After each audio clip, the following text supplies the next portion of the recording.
I am at the Japanese garden in Washington Park with Andrew Robson. And Andrew, we just witnessed a demonstration of bonsai right here in the garden, and it was fascinating. Can you tell us maybe just a little bit about the interaction with this plant and the people that was watching you?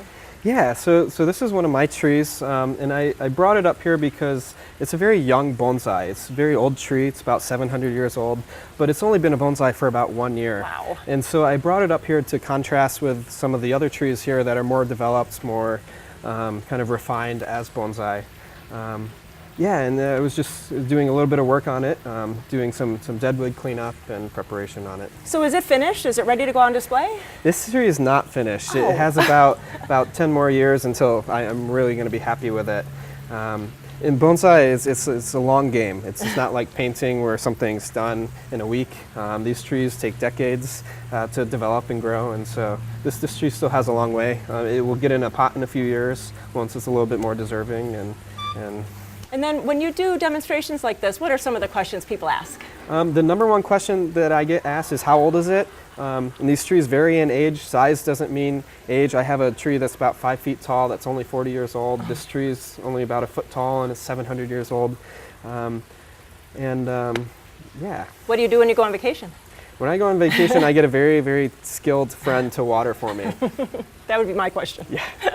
So Andrew, this just looks like maybe it's not alive. There's a kind of a dead part here and then it's alive. So is it just one tree? This is just one tree. This is all what nature gave us. It's about 700 years old.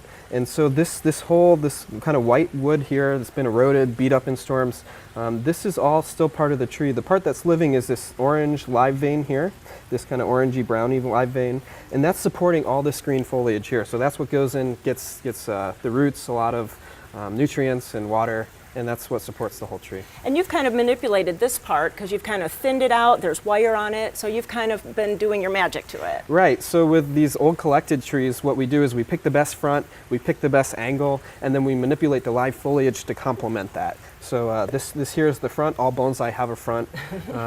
And the live foliage is manipulated, and this beautiful part that only nature can give us is kind of just displayed. And then can you do a bonsai out of anything, any kind of plant material? Right, so this is a Rocky Mountain juniper. It's a tree that they haven't used for bonsai in Japan because they don't have it. But juniper is very common. You can make a bonsai out of any tree species, although certain species work a lot better for bonsai than others. Yeah. And you're kind of new to this art form too. It's only 10 years? Only 10 years, so I'm still young. I'm still learning a lot of things. I'm a bonsai apprentice, which means I'm studying bonsai full-time. I'm working with a teacher, and so. And you know, there is a whole collection here, actually in 2 different spaces at the Japanese garden, so maybe you can tell us a little bit about those collections. Are they always the same, or they change? So right now we're rotating out the trees. We bring them in seasonally, so right now there's wisterias here. In about another week there's going to be Satsuki azaleas here when they're on bloom. So we're kind of bringing things as they're at their peak and then and bringing things back in and out. And so say I want to start this hobby, this kind of long-term hobby. Is it pretty easy? Is there information I can go to? It's easy to start. We're lucky in the Pacific Northwest. We live kind of in the bonsai mecca of the country. The Bonsai Society of Portland has about 400 people. It's a very, very strong club, and they do meetings once a week. And so it's kind of the best place to go and get your hands dirty and learn from people who do this every day. There's lots of stuff online also, and we'll start doing some things at the garden too. Wonderful. So we do these cultural corner talks where we have bonsai workshops in the future. And so if you go on JapaneseGarden.org, there's a lot of upcoming things that are happening. Well, you heard it here. Really, it's a beautiful place to come, the whole garden, but you have to come see the collections. And maybe you'll get inspired to join the Bonsai Club too. Thanks so much, Andrew. Thank you.